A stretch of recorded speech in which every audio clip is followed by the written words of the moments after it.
In this tutorial, I'll show you how to analyze Excel data by asking questions in plain English using Claude.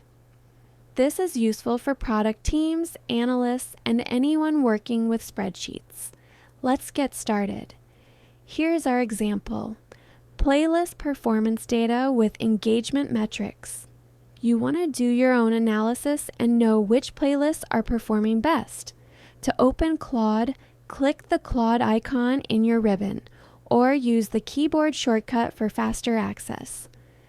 Control-Alt-C on Windows, Control-Option-C on Mac.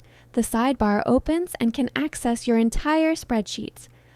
I'll ask, which 3 playlists have the highest engagement rates? Claude found the answer in seconds. Normally, you'd sort the column or use a max formula.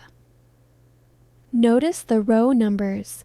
Those are cell citations. Click these row numbers and Excel takes you straight to that cell.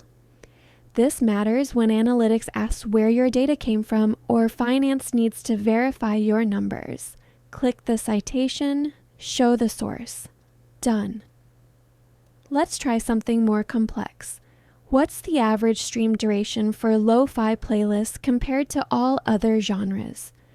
Claude filtered by genre, calculated both averages, and compared them. That's average of formulas or a pivot table. Another one, which genre has the best follower to engagement ratio? It compared calculated ratios across all genres. That's normally custom formulas plus sorting. One more. Show me playlists created in January with above average monthly listens. Date filtering plus conditional logic. That's typically filter and if functions combined. 3 things to know.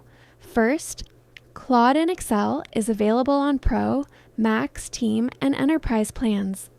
Check with your IT admin if you don't see it in your add-ins. Second, you can switch between Sonnet 4.5 for general analysis or Opus 4.5 for complex financial modeling and forecasting. Third, chat history doesn't persist between sessions yet. When you close and reopen Excel, you'll start a fresh conversation. If this was useful, like and subscribe for more Claude and Excel tutorials. Thanks for watching.